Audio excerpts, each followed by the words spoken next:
Chairman first democratic front colonel Javed مشتبہ کا کہنا ہے کہ قانون کی حکمرانی ہمارا مشن ہے، جبکہ ملک میں الیکشن کو غریب عوام کی پہنچ تک پہنچانا چاہتے ہیں تاکہ اس میں ایک غریب محلے کا عام آدمی بھی الیکشن لڑ کر اسمبلی میں پہنچ کر اپنے اور اپنے علاقے کے بنیادی مسائل حل کرا سکے۔ ہماری پارٹی کا مشن ہے پاکستان کے اندر رول آف لا، یعنی کہ قانون کی حکمرانی لے کے آنا۔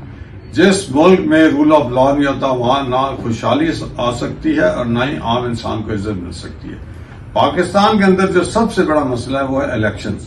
ہم چاہتے ہیں کہ یہ جو الیکشن مافیا بن چکا ہے اس کو ختم کیا جائے، الیکشنز کو سستا ترین کیا جائے، تھانہ کلچر کو ٹھیک کیا جائے تاکہ لوگ آزادی سے ووٹ ڈال سکے اور ایک عام انسان جس کے پاس دولت زیادہ نہیں لیکن تعلیم بھی ہے، رزق حلال بھی ہے، اس کے پاس قابلیت ہے، وہ پارلیمنٹ پہنچے۔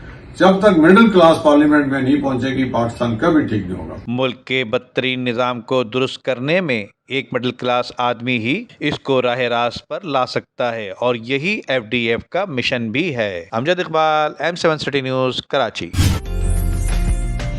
عمدہ میں پکائیں اور جی بھر کے کھائیں۔